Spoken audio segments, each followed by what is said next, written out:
Good morning, everyone. I'm Rebecca Snyder, Executive Director of the Maryland, Delaware, DC Press Association, and today I'm here with Fenit Nirappil of the Washington Post to talk about local District of Columbia campaign finance reports and how to mine that information for story ideas, tips, and how to follow the money. So I'm going to turn it over to Fenit, who can tell you a little bit more about what he does at the Post on the day-to-day, and have him take it away. Sure. Yeah, so I've been on the local politics team of the Post for 5 years now, covering all three jurisdictions, Maryland, Virginia, and DC, and I've been focused on DC since early 2018, but I was also covering the 2016 local DC election cycle. So for a local politics reporter, campaign finance is the bread and butter of what you do. And I think it's important to realize with campaign finance, it's not just about what's happening during the campaign season and during the election season, but campaign finance reports and campaign finance data is essentially the heart of how a city runs and how a political environment is structured. Campaign finance, it gives you a window into who are the allies of elected officials. It gives you a window into who the most influential people in a city or state are, and it gives you valuable tools when you're doing other investigations unrelated to campaigns, because campaign finance data has a wealth of information such as the addresses of people, who's employed, who's linked at the same household and same address. So when you're doing stories even unrelated to campaigns and politicians, there's a lot of information that you can draw from them. So in this presentation, I'm going to go through some highlights of what to look for when you're covering campaigns and how to use campaign finance when you're not covering campaigns specifically. So with that, I'm going to go ahead and share my screen to talk about the resources available to look up campaign finance information. Terrific. And this is such a good capstone. I mean, so DC has been really rich in campaign finance reporting and stories. So I think there's a lot to be gained. So thank you for sharing your knowledge. Thank you. All right, so at its core, campaign finance is about finding out who is donating to a candidate and how they're spending their money. So every state and jurisdiction has a campaign finance regulating agency. In DC, it's the Office of Campaign Finance. So this is the screen where you go to search for financial reports. So I'm going to show you how to get here.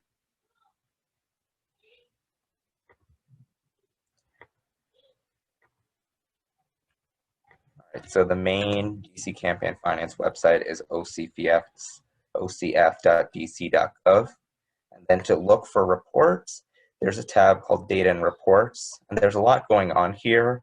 There are two primary things that we look at. The financial reports, which are the summary reports submitted by campaigns periodically.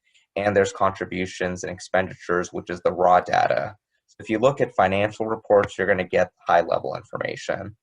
So for tonight, I'm going to use Councilmember Brandon Todd, Ward 4, as an example. Specifically choosing him because he lost his re-election, and I'm not going to be picking on him specifically since he's not in an active election cycle right now.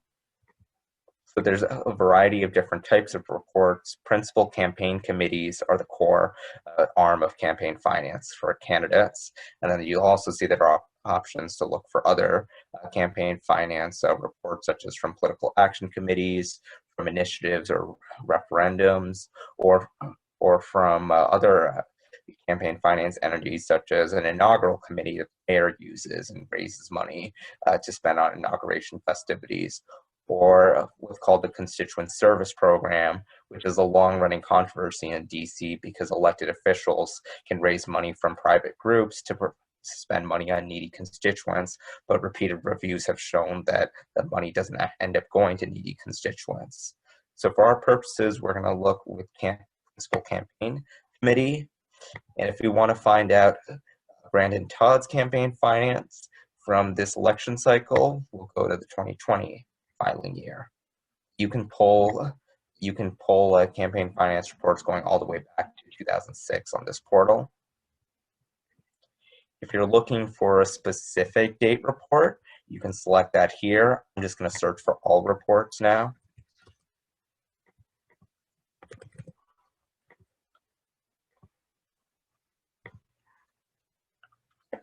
With that, you get a series of reports that he submitted this year. I'm going to look for the most recent one, because they all have cumulative information. So when you go to the report, you see it's an 11-page PDF. This first page is what's most important because it gives you the high-level numbers. So you see that the latest period stretched between June 11th and August 10th. The primary in this case was in early June. So this is money that's coming in shortly after the primary. So this shows you how much they raised. They raised during that period, how much they spent during that period, and how much money he had left remaining. So this other column is critical because it's cumulative to date. So this is where you go to find out how much money a candidate raised overall. In this case, nearly $500,000, which is staggering for a ward level council race. How much they spent overall, which is $48,600. Rest of the Hey, Fenit, just as a point of comparison, that does seem like a staggering amount of money for a local race. Is that customary? Is that just kind of how DC is evolving, or is that an outlier? And to think that he also lost that primary, that was... Yes. Brandon Todd is a bit of an outlier because he's someone who's very close to the mayor's donor network, so he was able to rely on heavy donations. But campaign finance isn't always the end-all be-all of winning an election. In this case, Brandon Todd ended up actually losing by double digits, even though he's outspent his opponent who used the public financing program. So the rest of this... Oh, go ahead, Rebecca. No, I just found that really interesting, and just it takes a lot of money to run for office. I think the public financing really is changing that in some ways, but it's expensive for sure. Absolutely. And so the rest of the report will give you specific details on the contributions that came in. For example, you'll see Lawrence Ross, who works for George Washington University, donated $50 on June 17th. So there's a lot of information here. It's harder to draw any conclusions or look at it holistically because you have a bunch of lines, and this is only for 2 months of data. And if you look at all campaign contributions, we're talking about more than 500 campaign contributions, and this kind of format is not helpful for us to draw conclusions. Well, so I wanted to ask, is there a way to export this information, or is it only available in PDF? And that's where we're going to next. So I didn't mean to steal the thunder. Sorry. To search the raw data, you're going back to the main page, then back to the data and reports tab, and that's where you go to contributions and expenditures. So this is the landing page where itemized campaign finance data is kept. You can search for more than a decade of campaign finance information. One thing I like to do periodically is just to download all information. So the first field that you must select is the type of campaign finance. So principal campaign committee shows you how much money has been donated to specific candidates. Then you can choose contributions or expenditures. So if you want, from here you can search for the full data set of all contributions to all DC candidates or all spending by all DC candidates. We're going to narrow in on Brandon Todd for today. And so that's where we'd go to recipient. The search bar, I'll put Todd.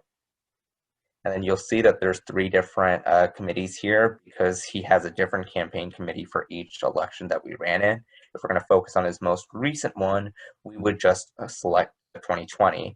In other instances, you may choose to download raw data from all 3 of them if you want to look at all the contributions to a candidate holistically. So we selected them, and now we're going to hit search. And you'll see now that we have a table here of donations, but there's not much we can do on this website itself because there's 187 pages of data. So that's where exporting into Excel comes in handy. So you'll see up here that there's an option to export. And you can export it either as an Excel file or CSV. For the purposes of most casual reporting, either would work fine. So at this point, I'm gonna go straight to the raw data to give you an idea of what you can find from campaign finance reports. I'm gonna share my screen on Excel.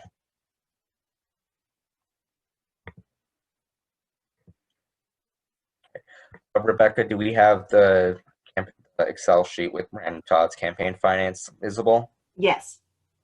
All right. And I want to warn in advance that when I downloaded this data, there appeared to be a problem because the amount of donations didn't add up to how much donations we knew he took in. That said, for our purposes today, I'm going to show ways to sort data that would be applicable. Just don't take any of the numbers that you see today as accurate reflections of Brandon Todd's fundraising. So when you have a data field like this, you're gonna see that there's different fields on here. Committee name just tells you who received these funds, candidate name. Then there's the contributor first name, middle name, and last name. This is a little tricky because in many campaign finance data, you'll have the first and last name in the same field. So in this case, I had to create a new column in order to have the full names. And there's a simple Excel formula in order to combine fields. It's called concatenate. The way it's written is I'm telling Excel to combine what's in this column and then have a space and what's in this column, and that's how you put together the first name and the last name field. And you see that there are other fields, such as if it wasn't an individual who donated it, what was the name of the organization? Many real estate ventures go by LLC, so you'll see that there are several LLCs here. You get the address of a contributor, zip code, and what kind of entity is donating. So I'll tell you whether it's an individual human being donating or a company, like a limited liability company. You see the employer, and this is a useful field because this can help you understand if there's like a specific company that's rallying all their employees to give. And it's a way to get around our contribution limits.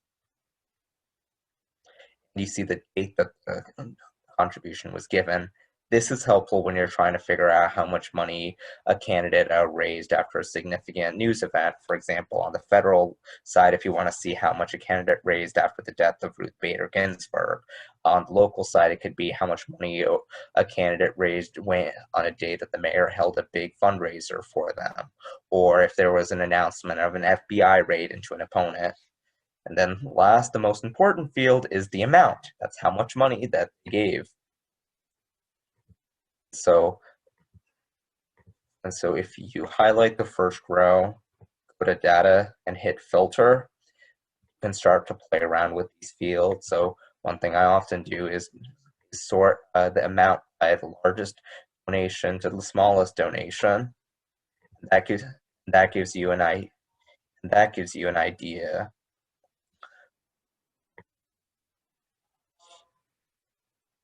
Sorry, it looks like I might be working off of my wrong sheet.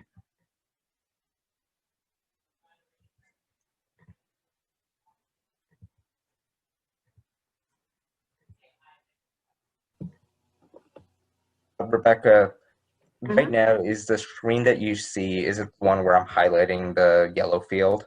Yep, contributor full name. Okay. All right. Now do you see the amount field where I have 50 highlighted? Actually, I don't see you highlighting anything. I think you might be sharing okay. You're sharing Brandon Todd 2020 finance. Yes, I was sharing the incorrect screen. Everything I said still applies. I'm going to now share back to the right spreadsheet that I should be working off of.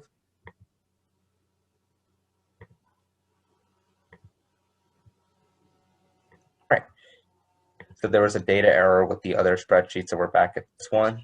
Yeah, so now there's multiple amounts, not just all 500s. Yes.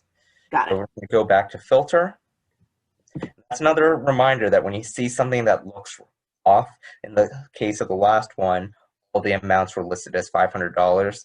That's an indication that something has gone wrong with your data and it's good to start again. So now we're going to search from largest donation to smallest donation. From here, you can get a sense of who's giving the maximum $500 donation if you're just scrolling down and just seeing names that catch your eyes. This isn't always the most effective way to look at campaign finance holistically, however. And so what really comes into handy when you're looking at campaign finance is to create a pivot table, because that lets you sort and aggregate the different fields of data. So to create a pivot table, you highlight the entire selection and go to Insert and Pivot Table. And I'll pause here to say that there's only so much I can go into in this training about Excel, so I'd encourage anyone who wants to learn more about data to also see tutorials on using Excel and pivot tables for more details on how to use data managers in order to draw conclusions from campaign finance. So going to the pivot table field gives you an opportunity to aggregate data from different fields. So at this point, think about like what questions candidates, voters would have about how a candidate is raising their money. One of the most common ones is how much money are they taking from business versus normal people. So there's a field that was called contributor type that says whether money is coming from an individual, an LLC, a political action committee. So I'm going to move the field contributor type to rows. And so that shows you the different types of contributors that can be donating. And so we can automatically tally up how much money each of those different categories gave by putting amounts into the value field. And you'll notice here that value says the sum of amounts, so that tells you the total amount of donations. And again, I'm going to point out here that there is an issue with the data set that I'm working at, so these numbers aren't accurate. But when you are working off of a proper data set, this is how you can go to see how the money is split. So based with the data set we're working with, it says that around $87,000 over $122,000 donations came from individuals, whereas about $12,000 came from corporations, another $17,000 came from LLCs. So this can be a useful metric in comparing candidates. You're saying what percentage of their donation came from individuals versus businesses. You can also use a pivot table to show how much money where a candidate is getting money from. For example, you can use the field contributor state. A lot of people want to know how much of the candidate's money is coming from within the jurisdiction, within DC.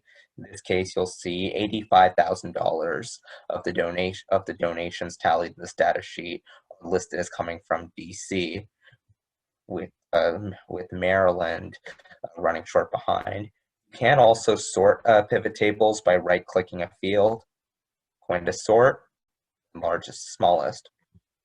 So you see you have DC, Maryland, Virginia, then New Jersey, and California, and other states rounding out at the end.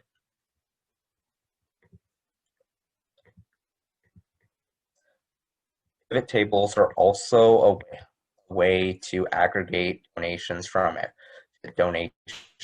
individual donors, because when you're looking at raw donations, there's a different field for every single donation. So there may be instances like with Harvey Yancey where there's multiple donations given in the same given by the same person. In this case, if you put the contributor full name, a field that I created in rows, you can start to tally up the donations given by every individual donor.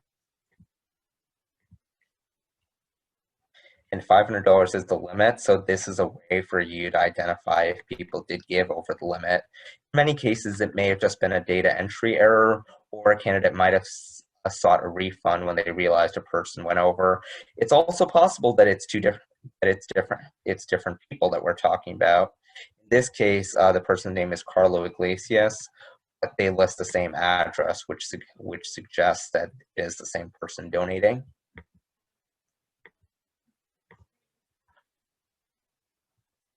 And so there's a lot more to play with campaign finance, with raw campaign finance donations.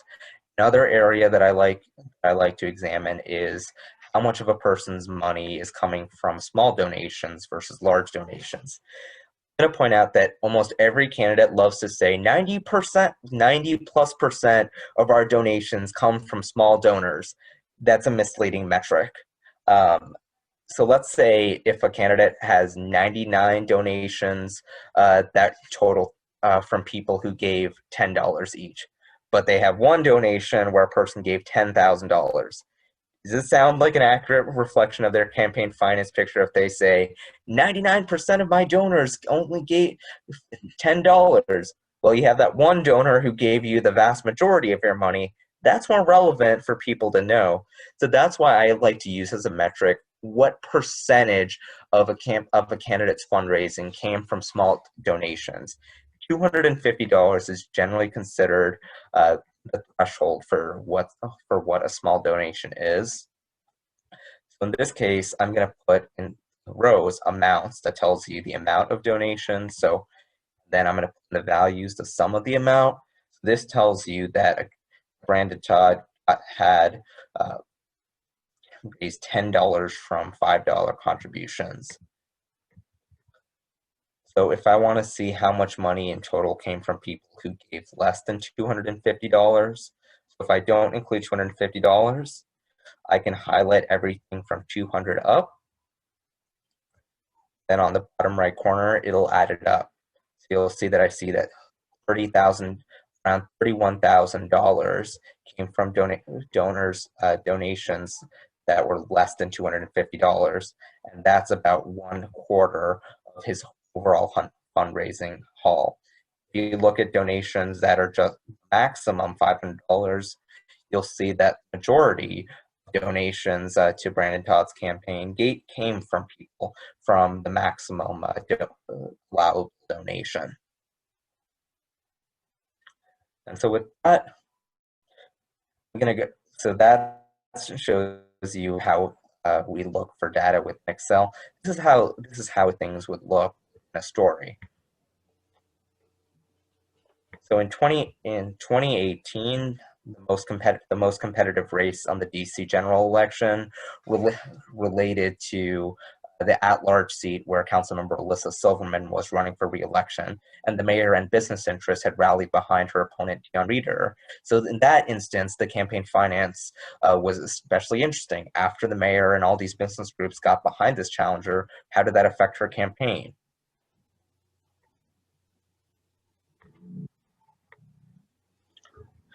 So the headline, so after examining the campaign finance data, the headline was that DC mayor's endorsement unleashed a flood of money to Silverman's challenger. And so we generally start off the story with the big picture.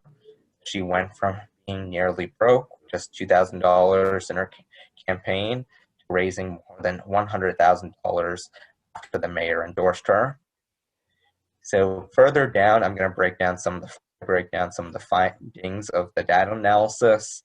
So one of the questions we had is, all right, so how did the mayor's donor network help this candidate?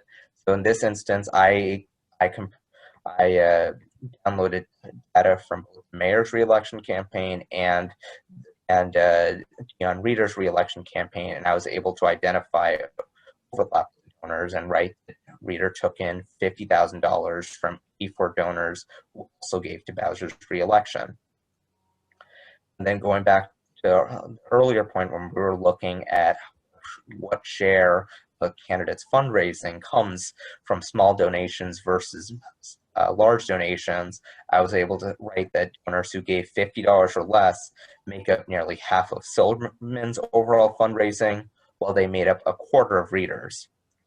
And in this race, the maximum campaign contribution limit was $1,000. So I was also able to write half of Reader's total fundraising came from people who gave the maximum $1,000, while maximum donors made up a quarter of Silverman's war chest.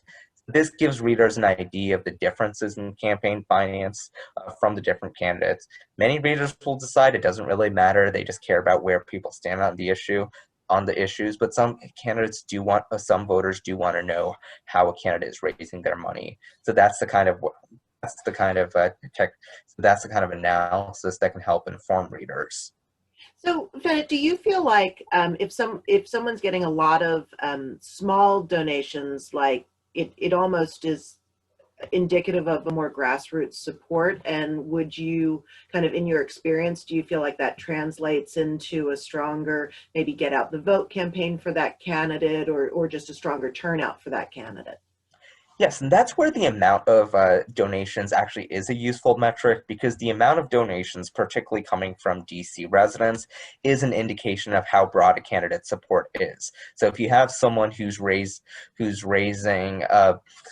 massive amounts of money, but from a small group of donors, that might not be as indicative of broad grassroots support for the candidate. They may still have it, and having the money to to pay field organizers and to send mailers may be enough to raise their visibility. But if you have a candidate who has less money but has far more support, and people willing to chip in money to their campaign, that's a sign that they have broad support, and people who, if they're willing to put in money to the campaign, are also willing to send neighbors. So that's where I would urge looking for donations coming from within the community. It can be hard to identify how much of the contributions are coming within a specific ward of DC, Right. for example, versus citywide in DC.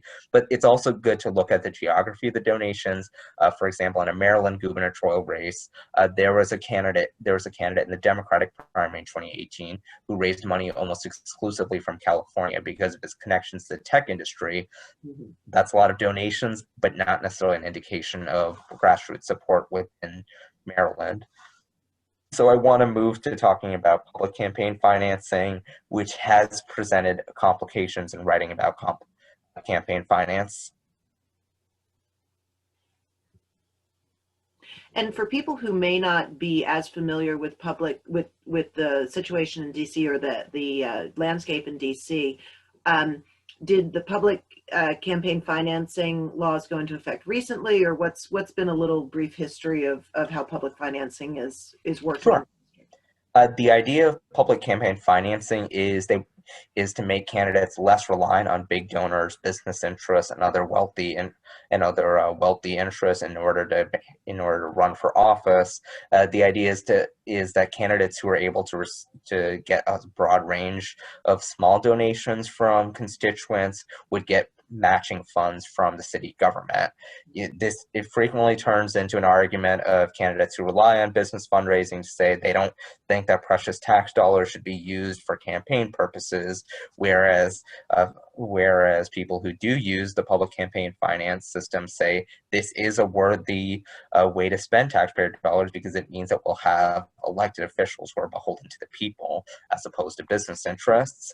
That public financing is also a useful way to run a campaign without spending much of your time locked in a room making phone calls, as many candidates all over the country do. In DC, 2020 is the first cycle with public financing. Nearby Montgomery County had public financing for the first time in the 2018 race.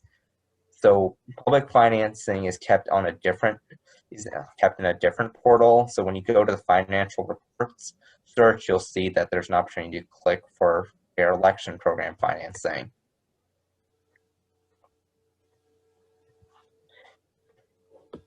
Because this is the first year that this program has been in effect, it is not most user-friendly. It is not easy to search. You have to search. You end up having to search a lot for individual candidates in different races. For example, in the competitive at-large race, there's more than 15 candidates using this system. There's not an opportunity to just have all those candidates appear on one screen, so you would have to search for them individually. and there's not an opportunity to itemize data like there is and to export data like there is with the traditional campaign financing system, and like we just did with Ken and Todd. We are hoping that in future campaign cycles that will be available as a resource, just to give an idea of what one of these reports looks like. So this comes from the most recent report filed by Ed Lazier, who is a at-large city council candidate. And so you'll see on the main screen, there's both period reporting, which stretches August 11th to September 30th, and cumulative to date. So you'll see that in total, he's raised $106,000 from DC residents, $21,000 from non-DC residents, and total received about $300,000 in matching funds. Now, public campaign finance data can also be tricky because candidates may be owed additional matching funds after they file their reports. This can get very complicated. What happens in reality is often you just will have to ask the candidates themselves how much money they anticipate, how much additional matching funds they anticipate receiving, and to credit it to those campaigns, because it can be challenging in a large field to do the data analysis. There has been a very useful new outside resource that has appeared to help process these public campaign reports. That's dcgeekery.com. It's a website operated by a local progressive activist, Keith Ivey, but candidates from across the ideological system have found that it's a reliable way to get a good comparison on campaign finance. So under the DC Campaign Finance tab for his website, you can look at different council races. So I selected a council at large. You can see that he created a table that's not comprehensive with all the candidates, just show how much some of the leading candidates raised in contributions, how many specific contributors they received, how many were from DC, breaking down how much money they brought in total, how much from within the city. And there's also and this is a very crucial, there's a field that just projected additional money that would be coming in matching funds. So this has also been an invaluable resource for us as we're covering campaign finance. And Fenit, what's the, I saw that like White didn't choose, I guess, to go the public financing route. What's the decision point for candidates on that? Yeah, so some candidates say it makes more financial sense for them to stick with the traditional financing route. Robert White, in particular, was an interesting case because he originally had pledged to use public financing and then chose not to. His justification was that in order to raise the resources he needed for his kind of campaign, he had to use the traditional public financing system, the traditional campaign financing system. That's also the kind of area that a journalist can push back on, because Robert White in particular is the Democratic incumbent. He faced no primary opposition, and he's widely seen as assured to win re-election. That's the kind of area where you should also think, where in my case, I think, doesn't Robert White have higher ambitions for higher office? And could this also be a way for him to be continuing to cultivate his donor network for future runs if he decides to run for mayor or for council chairman? So, it's not something that you can just state declaratively in a story. It's a hypothesis, and it's an area to explore with your reporting. Mm-hmm. Well, that makes a lot of sense on sort of why people are doing what they're doing.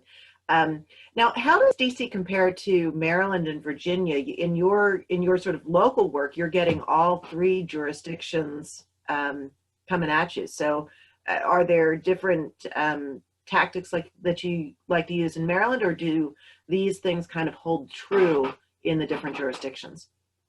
A lot is I've done a lot of work with Maryland campaign finance too, and a lot of it is roughly the same. The Maryland campaign finance portal gives you an opportunity to export the raw data and draw some of the same conclusions. And there's not public financing for statewide races in Maryland, so that reduces some of the complexities that we're facing. I'm sorry, that's incorrect. There is public financing available, and Larry Hogan used it in his 2014 run, but in recent campaigns, we've seen a reduced reliance on public financing. Mhm. Virginia is the Wild West when it comes to campaign finance because candidates can raise however much money they want from essentially whoever they want and spend Wow. it how they would like to.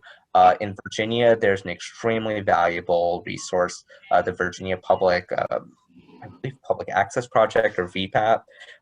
They have a fantastic campaign finance portal at vpap.org, and that has been an excellent tool for journalists to draw conclusions about campaign finance because they'll do a lot of the analysis for you. So what I've been doing, what I showed you, what I have to go through with DC, VPAP already does a lot of that, and that saves a lot of time for Virginia political reporters.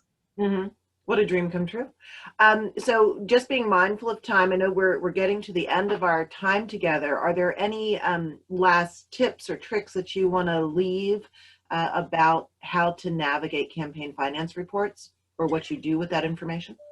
Yes, the other thing I wanted to add too is that you can use campaign finance reports for all sorts of reporting.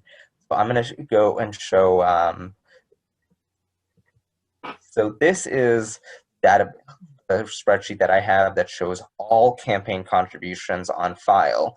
So I'm going to use the example, there was a controversy surrounding the legalization of sports betting, where there were politically connected companies getting a piece of a contract for a sports betting app. I wanted to find out as much as I could about the companies and who was involved. So, for example, there was one company that I saw listed on documents and I had their address. So I wanted to see so I wanted to see if there were any campaign donations that were linked to that address. And you will see that there is a field. You'll see that there's a field in this database that lets you search by address. So if I want to find out which companies, which people are affiliated with this address, this campaign finance is a good place to look. It's one of multiple resources. I knew that this address was 820 H Street Northeast, and you see that there are several variations of it. All right, so when I look for contributions from that address, I see that there's a person, Keith McDuffie, JHL Construction, National Housing Corporation. These are all areas to dig in further. Keith McDuffie in particular, that immediately struck out to me because there's a council member, Kenyon McDuffie, and it didn't take a lot of reporting to find out that Keith McDuffie was his cousin. Later reporting showed that documents listed Keith McDuffie as involved with subcontractor that was set to get a piece of the no bid contract Kenyon McDuffie had voted on. Comprehensive campaign finance data is also helpful when you're looking to find out all the various contributions that a person made throughout the years, and who would and the different range of candidates that contributors gave to. So the point that I have here is that you can be creative with campaign finance. You can search. So let's say that you're trying to find a person in DC for a story related to crime or for education. They may have given to campaigns in the past, and you might be able to find their address here as a result. If you're trying to, let's say you're trying to find out if someone is married to another person or if someone is related to another person, one step you can take on that search is to look for all contributions from a specific address and to see the different people who are linked to that address. Campaign finance isn't the end all be all of this kind of investigative reporting, but it is a valuable resource. Sounds like there's a lot of applicability there, and certainly finding out, who's tied to a specific address, or finding out more information about where they're putting their dollars is so powerful, because that's where they want to put their influence, is where they're putting their dollars. So it's really Absolutely. helpful. Great. Well, Fenit, thank you so much for spending this time with us. I learned so much about campaign finance in the district, and appreciate your willingness to share your knowledge. So thank you so much. Yeah, thank you so much for letting me geek out on my favorite topic. My pleasure. All right. Talk soon. Thank you. All right, all the best. Bye.